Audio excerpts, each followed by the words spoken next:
प्रश्नावली 9.1 प्रश्नावली 9.1 इसमें हम लोग सीखेंगे समलंब चतुर्भुज के बारे में। किसके बारे में? समलंब चतुर्भुज।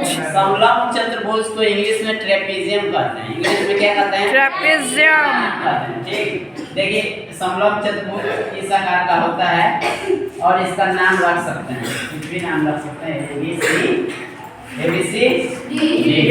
समलंब चतुर्भुज का खासियत ये है कि जो इसका दो भुजा रहेगा ना वो समांतर रहेगा। क्या रहेगा? समांतर। समांतर भुजा का मतलब होता है जो एक दूसरे को कभी भी ना काटे, एक दूसरे को कभी भी क्या ना करे, ना काटे। तो ऊपर नीचे भुजा देखिए AB और DC को देखिए, ये जो है ये चलते जाएगा, कभी भी एक दूसरे को क्या नहीं करेगा, नहीं काटेगा। नहीं सर। तो ये हो गया समांतर भुजा। ये हो गया, क्या हो गया? समांतर भुजा। सबको समझ में आ गया?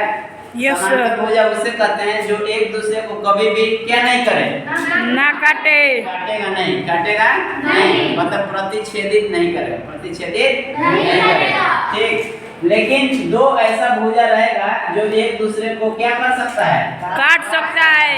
जैसे इसको अगर ऊपर थोड़ा सा ले जाए और फिर इसको भी इसे सीधा जाएगा ना, तो यहाँ पे क्या हो जाएगा, ये काट देगा, प्रतिच्छेदित कर दिया। क्या कर दिया?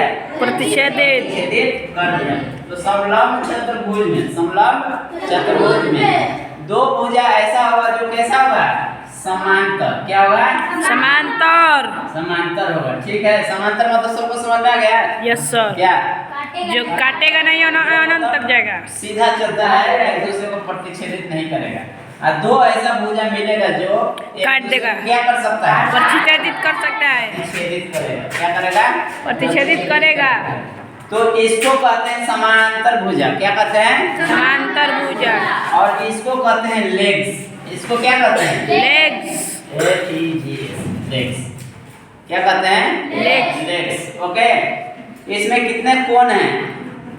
समांतर इसमें समलंब चतुर्भुज में कितने कोण हैं? चार कोण हैं। कितने कोण हैं? चार कोण हैं। इसका मान, टोटल का मान निकालें तो कितना डिग्री आएगा? 360 डिग्री। 360 डिग्री। कितना आएगा? 360 डिग्री। ओके, कितना भुजा है इसमें? चार भुजा है। कितना भुजा है? चार। कौन कौन है? AB एक भुजा है ना? Yes sir. और DC और क्या है? DC। AB और DC कैसी भुजा है? समांतर भुजा। तो बच गया AB, ठीक है, और DC। एक ऐसी भुजा है असमांतर। ये कैसे भुजा है? असमांतर। ठीक है, इसीलिए इसको लेग्स कहते हैं। इसको क्या कहते हैं? लेग्स। हिंदी में पाद। पाद कहते हैं। हिंदी में क्या कहते हैं? पाद। कहते हैं। ओके, अब हमको क्या समझना है कि अगर इसका परिमाप दे दिया निकालने के लिए, क्या दिया? परिमाप। अगर परिमाप दिया, कहा कि समलंब चतुर्भुज का परिमाप निकालिए। क्या निकालिए?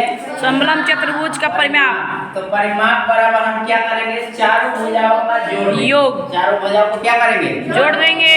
तो यहाँ पे लिखेंगे चारों भुजाओं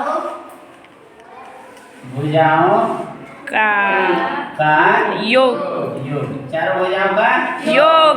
यही होता है ना? Yes sir. समझ में आया? मान लो यहाँ पे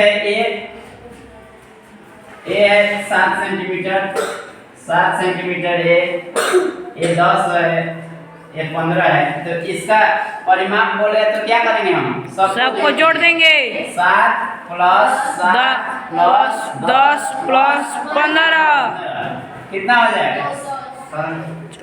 ये हो गया 25 और 25 और 14, 25 जोड़ 39 कितना होगा? 39 39 सेंटीमीटर। ये हो गया। ओके, फिर दूसरा सवाल क्या पूछ सकता है? किसके बारे में? क्षेत्रफल। हाँ, दूसरा सवाल क्या पूछेगा? क्षेत्रफल। क्षेत्रफल के बारे में पूछेगा। समझ में आ रहा है तुम लोग को? Yes sir. परिमाप निकलने आ गया ना? Yes sir. दूसरा सवाल पूछेगा क्षेत्रफल के बारे में। किसके बारे में? क्षेत्रफल। तो इसका होता है 1/2 गुने ऊंचाई। H। ऊंचाई को H, हाइट। हाइट। ऊंचाई को क्या कहते हैं? हाइट ना, तो एच से लिख सकते हैं ना। Yes sir. फिर गुणा में साइड 1 समानांतर भुजा को जोड़ना है। कौन सा यस, भुजा को? समानांतर भुजा। समानांतर भुजा को जोड़ना है, इसको ठीक है।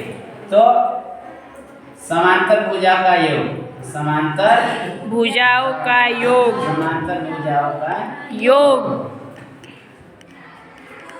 भुजाओं का योग, यही होगा ना। Yes sir. इसको लिखने का तरीका अलग अलग है। लिखने का तरीका क्या है? एरिया, एरिया बोलते हैं ना क्षेत्रफल को। Yes sir. परिमाप को पेरीमीटर, पेरीमीटर। इसका लिखने का तरीका क्या है? जैसे ये साइड 1 हो गया, ये क्या हो गया? साइड 1, ये क्या हो गया? साइड 2, तो ऐसे भी लिख सकते हैं, साइड 1 जोड़ साइड 2 बटा में 2 2, बटा में 2 गुना एच, ऐसे भी लिख सकते हैं, ठीक है। या ऐसे लिख सकते हैं h2 गुणे 1/2 गुणे h गुणे साइड 1 प्लस साइड 2। ऐसे भी लिख सकते हैं ना। Yes sir. सब इसी का सूत्र है और हमको क्या करना है? निकालने आ जाएगा। ओके, पहला सवाल अब हम लोग कराएंगे बस।